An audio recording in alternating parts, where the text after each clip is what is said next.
All of you are cordially welcomed on my YouTube channel English with Gyanchand Sharma. और इस session में हम फिर से डिस्कस करने जा रहे हैं फाइनाइट वर्ब्स को लेकर के। तो देखिए, हम फाइनाइट वर्ब्स तो पढ़ ही चुके हैं कि फाइनाइट वर्ब्स वे वर्ब्स होती हैं जो कि टेंस, नंबर, प्रोनाउन के अनुसार चेंज हो जाती हैं। यानी फाइनाइट वर्ब्स है वो टेंस, नंबर, प्रोनाउन के अनुसार अफेक्टेड होती है। अब हम बात कर रहे हैं नॉन फाइनाइट वर्ब कि नॉन फाइनाइट वर्ब्स क्या होती हैं। ठीक है, तो देखते हैं। अब आप हेडिंग में लिख लेंगे नॉन फाइनाइट वर्ब।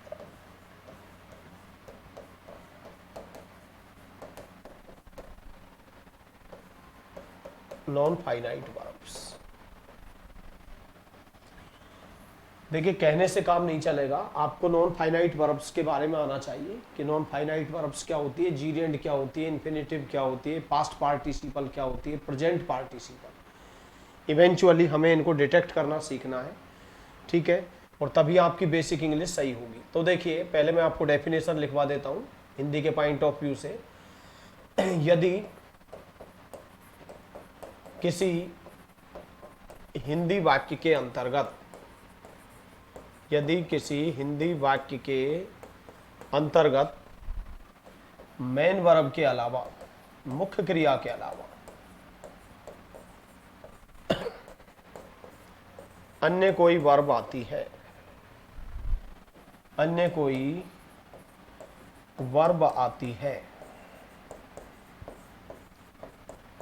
तो वह नॉन फाइनाइट वर्ब कहलाती है। नॉन फाइनाइट वर्ब कहलाती है।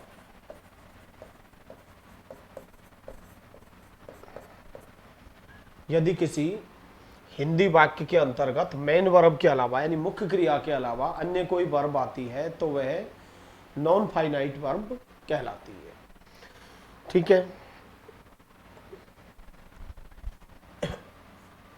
फिर लिखेंगे आप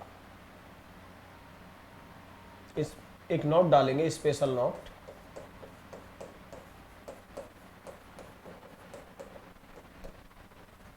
स्पेशल नोट में हम लिखेंगे नॉन फाइनाइट वर्ब्स वे वर्ब्स होती हैं, नॉन फाइनाइट वर्ब्स वे वर्ब्स होती हैं,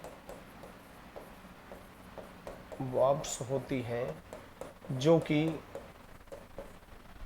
टेंस यानी काल, नंबर, वचन। नॉन फाइनाइट वर्ब्स वे वर्ब्स होती हैं जो कि टेंस, काल, नंबर, वचन तथा प्रोनाउन से अफेक्टेड नहीं होती है, सर्वनाम से अफेक्टेड नहीं होती है यानी प्रभावित नहीं होती है।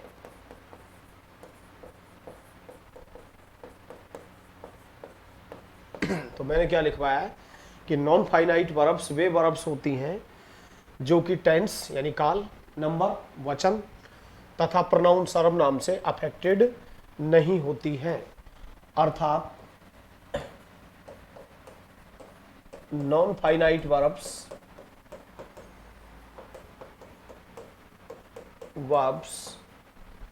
टेंस यानी काल, नंबर यानी एक वचन, बहुवचन, प्रोनाउन सर्वनाम के अनुसार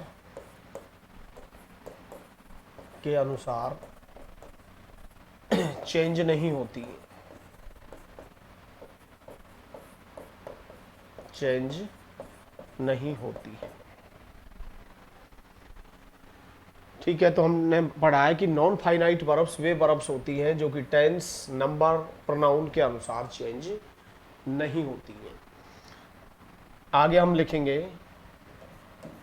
नॉन फाइनाइट वर्ब्स के अंतर्गत, नॉन फाइनाइट वर्ब्स के अंतर्गत तीन वर्ब्स आती हैं। नॉन फाइनाइट वर्ब्स के अंतर्गत तीन वर्ब्स आती हैं, यानी non finite verbs include three verbs. And that are gerund. तो एक तो जीरेंड होती है, एक इन्फिनेटिव होती है जिसको हम टू इन्फिनेटिव बोलते हैं, और पार्टिसिपल। Gerund, infinitive, participle. तीन वर्ब्स हम पढ़ेंगे किसके रूप में? As non finite verbs, gerund, to infinitive और पार्टिसिपल। तो सबसे पहले हम किसके बारे में डिस्कस करेंगे? जीरेंड वर्ब क्या होती है। देखो अभी मैं बेसिक पढ़ा रहा हूँ, अभी यहाँ पर कोई नॉन फाइनाइट वर्ब्स नहीं पढ़ रहे हैं, ये अलग से सेपरेट टॉपिक होगा अपना जीरेंड वर्ब। अभी टेंस शुरू करने से पहले मैं आपको क्या सिखाने जा रहा हूँ? टेंस सब्जेक्ट क्या होता है, फाइनाइट वर्ब्स क्या होती है, नॉन फाइनाइट वर्ब्स क्या होती है, ऑब्जेक्ट क्या होते हैं, ये जानने के बाद हम टेंस शुरू करेंगे। तो जीरेंड वर्ब के बारे में लिख लेंगे आप। मेन वर्ब की फर्स्ट फॉर्म में आईएनजी का प्रयोग करके, आईएनजी का प्रयोग करके हम जीरेंड वर्ब बनाते हैं। मेन वर्ब की फर्स्ट फॉर्म में आईएनजी का प्रयोग करके हम जीरेंड वर्ब बनाते हैं, और जीरेंड वर्ब हमेशा नाउन का काम करती है, और जीरेंड वर्ब हमेशा नाउन का काम करती है।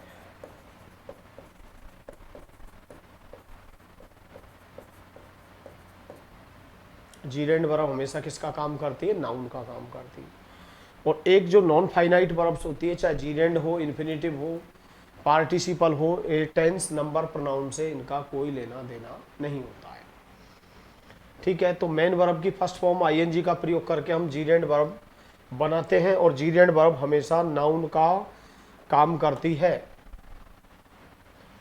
आगे लिखेंगे, हिंदी अनुवाद करने पर, हिंदी अनुवाद करने पर जीरेंड वर्ब हमेशा अंत में ना का अर्थ देती है, ना का अर्थ देती है।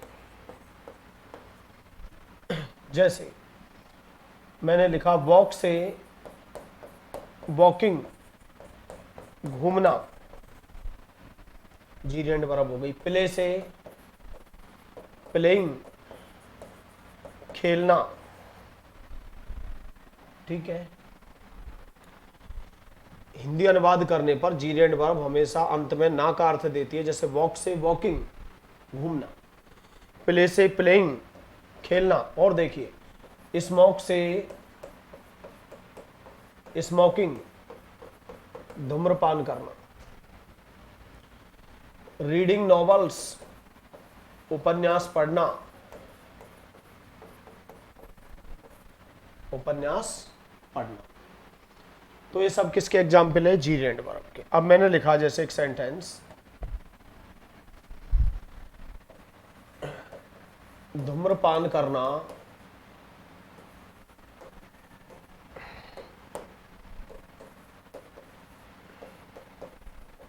धूम्रपान करना स्वास्थ्य के लिए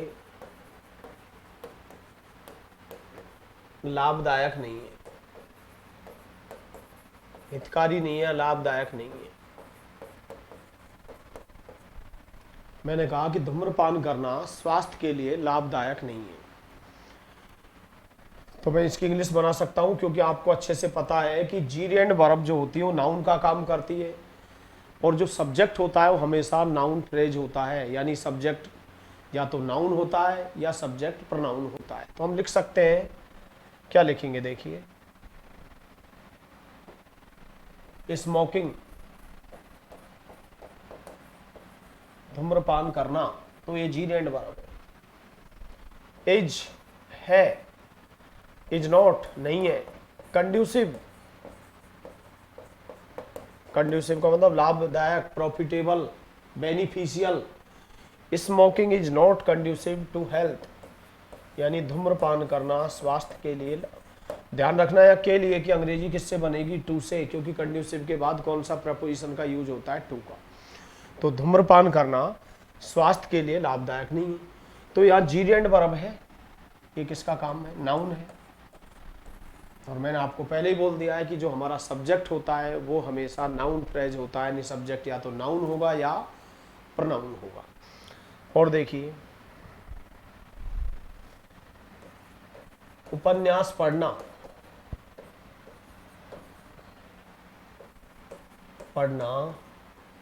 मेरी एक पुरानी आदत है।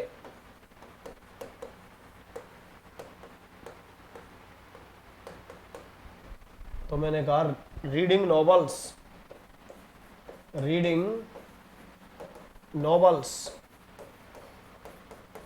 अब यहां पर जो रीडिंग पर जोर पड़ रहा है, रीडिंग नॉवेल्स, उपन्यास पढ़ना, तो जीरेंड वर्ब के अनुसार हमें वर्ब लिखनी है। तो यह नॉवेल्स देख के आर मत लिख देना, एज है one of my old habits, यानी मेरी बहुत सारी पुरानी आदतों में से एक आदत क्या है, रीडिंग नॉवेल्स। तो रीडिंग यहाँ किसका काम कर रही है, जीरेंड वर्ब है। और जीरेंड वर्ब किसका काम करती है, नाउन का। और समझा देता हूं आपको, फिर आप एक स्पेशल नोट में लिखेंगे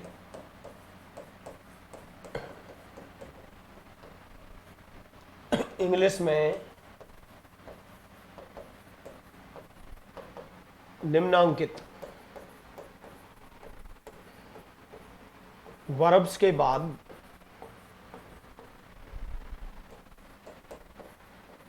यदि किसी दूसरी वर्ब का प्रयोग पूछा जाए, इंग्लिश में निम्नांकित वर्ब्स के बाद यदि किसी दूसरी वर्ब का प्रयोग पूछा जाए तो हमें हमेशा जीरेंड वर्ब का प्रयोग करना चाहिए। तो हमें हमेशा जीरेंड वर्ब का प्रयोग करना चाहिए,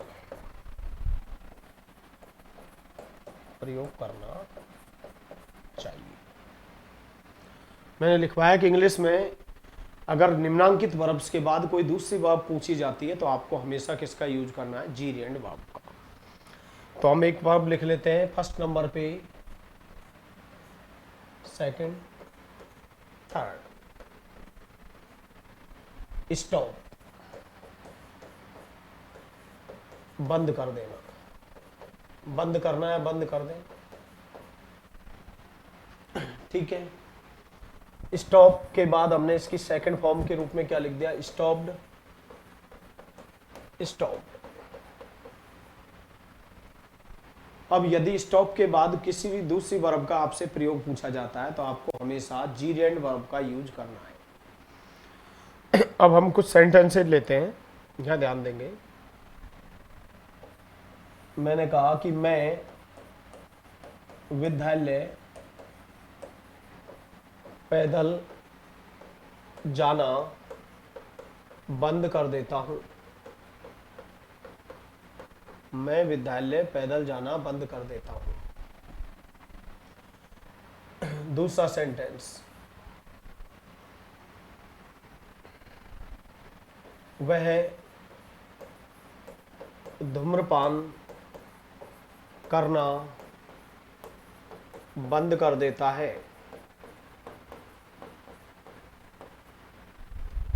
क्योंकि वह जानता है कि यह स्वास्थ्य के लिए हानिकारक है।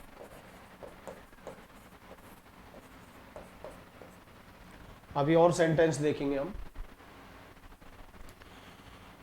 देखिए यहां पर हम बात करते हैं मेन वर्ब, बंद कर देना मुख्य क्रिया। बंद कर देना क्या हो गई, मेन वर्ब। बंद कर देने वाला कौन हुआ, मैं, सब्जेक्ट। अब इसके बाद दूसरी क्रिया और दे रखी है जाना। तो देखिए हम सबसे पहले इंग्लिश बनाएंगे तो इंग्लिश में सबसे पहला स्थान होता है सब्जेक्ट का आई। तो मैंने आई लिख दिया। प्रेजेंट सिंपल टेंस है, तायती आ रहा है, बंद कर देता हूं। ये नहीं करने की अलग बना रहे हो, देने की अलग बना रहे हो, बंद कर देना, पूरी मेन वर्ब हो गई स्टॉप। अब इस टेंस में हेल्पिंग वर्ब का प्रयोग होता नहीं है, अभी हम टेंस के अंदर पढ़ेंगे बेसिक के अंदर। तो आई यू बी दे के साथ हम मेन वर्ब की फर्स्ट फॉर्म का प्रयोग करते हैं। तो आई स्टॉप, मैं बंद कर देता हूं।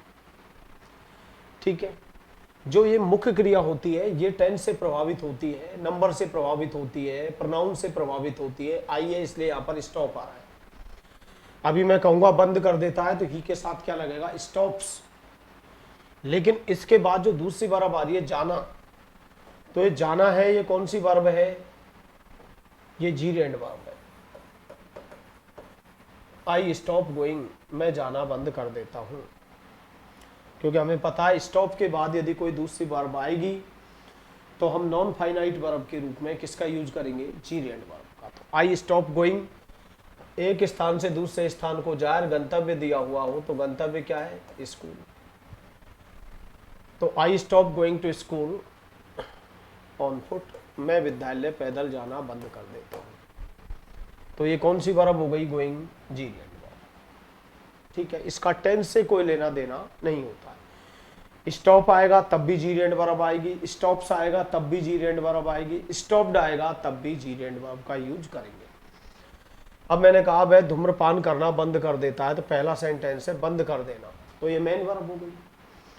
अब बंद कर देने वाला कौन है, वह, ये सब्जेक्ट हो गया। तो इंग्लिश में सबसे पहला स्थान किसका होता है, सब्जेक्ट का। तो ही करता ही सी होता है तो फर्स्ट फॉर्म में क्या लगता है, एस, ही स्टॉप्स। और स्टॉप के बाद कोई दूसरी वर्ब आएगी तो हम किसका यूज करेंगे, जीरेंड। तो ही स्टॉप्स स्मोकिंग, वह धूम्रपान करना बंद कर देता है। तो देखो मैंने आपको पहले बताया था कि मुख्य क्रिया जो होती है वो टेंस से प्रभावित होती है, नंबर से प्रभावित होती है, या एक वचन है तो फर्स्ट फॉर्म में क्या लग गया, एस। यहाँ करता बहुवचन है, आई है तो मेन वर्ब की क्या आ रही है, फर्स्ट फॉर्म। लेकिन स्टॉप आ रहा है तब भी आईएनजी, स्टॉप्स आएगा तब भी आईएनजी। तो ही स्टॉप्स स्मोकिंग बिकॉज, अब ये बिकॉज कंजंक्शन हो गया, क्योंकि फॉर भी प्रपोजिशन भी होता है, कंजंक्शन भी होता है। फॉर का मतलब भी क्योंकि होता है। ही नोज, क्योंकि वह जानता है। और हमने क्या लगा दिया, दैट की,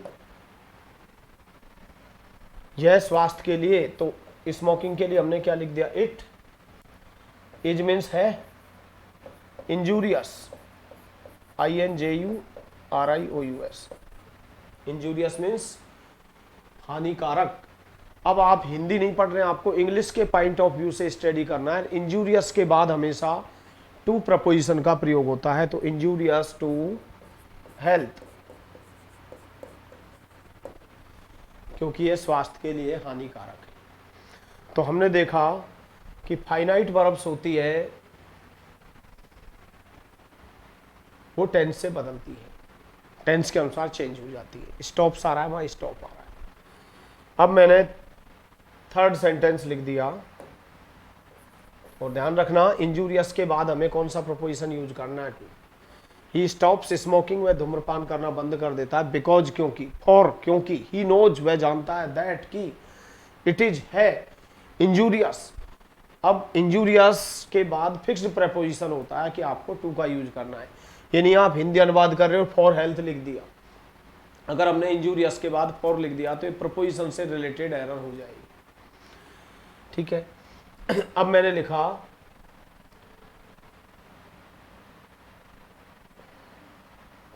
मैंने झूठ बोलना बंद कर दिया है,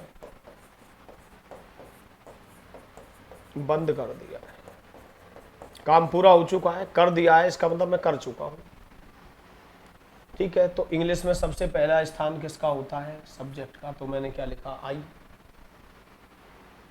अब बंद कर दिया है ये मेन वर्ब है, लेकिन काम पूरा हो चुका है, प्रेजेंट परफेक्ट है, कार्य की समाप्ति का वर्णन किया है, इसलिए हैज हैव के बाद मेन वर्ब की थर्ड फॉर्म आएगी। तो आई हैव स्टॉप्ड, मैंने बंद कर दिया है। अब स्टॉप के बाद यदि कोई दूसरी वर्ब आएगी तो हमें किसका यूज करना होगा, जीरेंड वर्ब का। तो झूठ बोलने के लिए फिक्स होता है टेल अ लाई, तो यहाँ मैं क्या लिखूंगा, टेलिंग अ लाई, टेलिंग अ लाई। तो आप देख रहे होंगे कि जब स्टॉप आ रहा है तब भी जीरेंड वर्ब, स्टॉप्स आ रहा है तब भी जीरेंड वर्ब, और स्टॉप्ड आ रहा है तब भी जीरेंड वर्ब, क्योंकि नॉन फाइनाइट वर्ब का टेंस से, नंबर से कोई लेना देना नहीं होता है। ठीक है, आप नोट कर लेंगे, नोट डाउन कर लेंगे। और अब देखते हैं हम एग्जाम में किस तरह से क्वेश्चंस पूछे जाते हैं। एक एसएससी स्टेनो में क्वेश्चन पूछा गया है। This question occurred in SSC steno in 2011, 2011 में एसएससी स्टेनो में क्वेश्चन पूछ लिया गया कि ही स्टॉप्ड, उसने बंद कर दिया, टू वर्क, इसको अंडरलाइन कर दिया, an hour ago, he stopped to work an hour ago, उसने 1 घंटे पहले काम करना बंद कर दिया। ए बी सी और डी पर नो इम्प्रूवमेंट।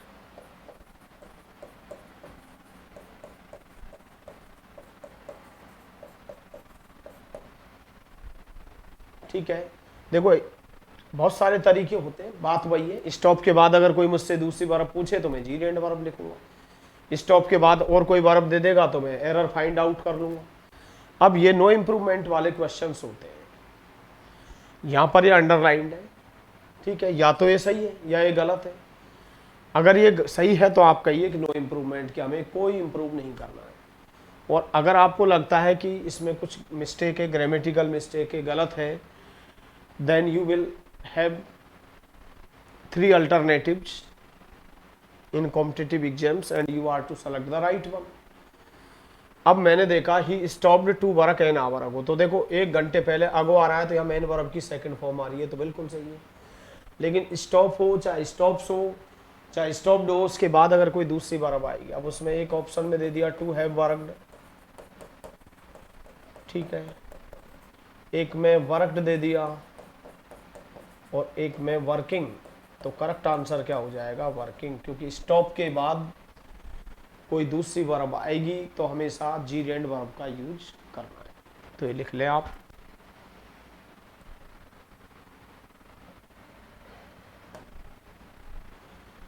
और ये आपकी ड्यूटी बनती है, जैसे एक वर्ड आया कंड्यूसिव, वोकेबलरी आपको हमेशा